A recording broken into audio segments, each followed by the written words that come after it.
संसद के बजट सत्र के दूसरे फेज के दूसरे दिन की कार्यवाही शुरू हो गई है। लोकसभा में विपक्षी सांसद नारेबाजी कर रहे हैं। विपक्ष ने देश को बचाना है, मोदी को हटाना है, मोदी सरकार सेम सेम, वोट चोर, गद्दी छोड़ के नारे लगाए। चुनाव आयोग पर वोट की दलाली करने के आरोप लगाते हुए नारेबाजी की। आज लोकसभा में स्पीकर ओम बिरला के खिलाफ विपक्ष के नो कॉन्फिडेंस मोशन पर चर्चा संभव है। सूत्रों के मुताबिक विपक्ष मुख्य चुनाव आयुक्त ज्ञानेश कुमार के खिलाफ भी नो कॉन्फिडेंस मोशन लाने की तैयारी है। इसका ड्राफ्ट तैयार हो चुका है। अगले हफ्ते प्रस्ताव पेश किया जाएगा।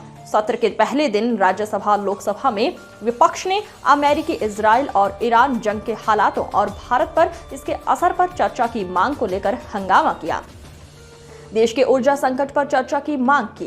केंद्रीय संसदीय मंत्री किरेन रिजिजू ने कहा, स्पीकर के खिलाफ मोशन, विपक्ष की मोशन पर चर्चा के लिए हम तैयार हैं। वे चर्चा करें, लेकिन विपक्ष दूसरा मोशन ले आया है, जिसका विदेश मंत्री ने दोनों सदनों में बहुत अच्छे से जवाब दिया है। लोकसभा में विपक्ष के नेता राहुल गांधी ने कहा, पश्चिम एशिया में चल रहा युद्ध हमारी अर्थव्यवस्था को गंभीर नुकसान पहुंचा रहा है, लेकिन हमारे कॉम्प्रोमाइज्ड प्रधानमंत्री ने इस पर चर्चा करने का साहस नहीं है।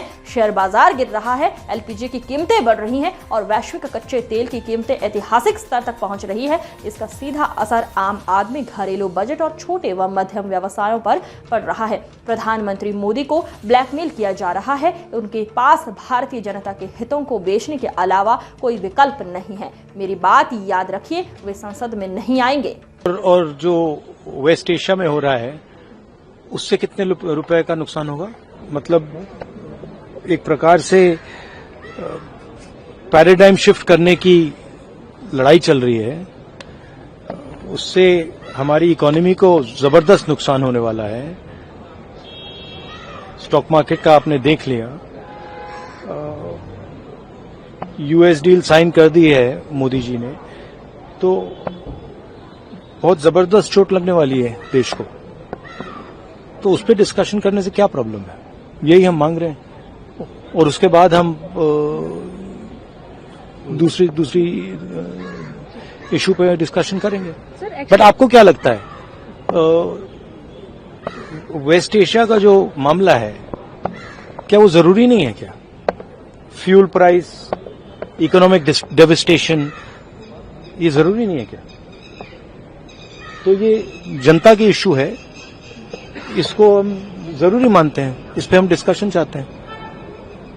उसके बाद स्पीकर पे जो मोशन है, ठीक है, उसको डिस्कस करेंगे, कोई प्रॉब्लम नहीं है। बट वो डिस्कशन करना नहीं चाहते हैं, क्योंकि उसमें दूसरी बातें निकलेंगी।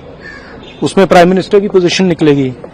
प्राइम मिनिस्टर का जो पूरा कॉम्प्रोमाइज हुआ है, जो उन पर ब्लैकमेल किया जा रहा है, वो सवाल उठेगा। तो उसको डिस्कस नहीं करना चाहते। आपने देखा प्राइम मिनिस्टर भाग गए, पार्लियामेंट हाउस से भाग गए, अंदर नहीं आ पाएंगे। अब बता रहा हूं, आप देख लेना, अंदर नहीं आ पाएंगे। जेएमएम सांसद महुआ माझी ने कहा, कमर्शियल एलपीजी सिलेंडर की अचानक कमी से हॉस्पिटैलिटी सेक्टर में चिंता बढ़ने की बाद सप्लाई के मामलों की जांच के लिए तेल मंत्रालय द्वारा एक कमेटी बनाने का फैसला का हम स्वागत करते हैं। सप्लाई ठीक से होनी चाहिए।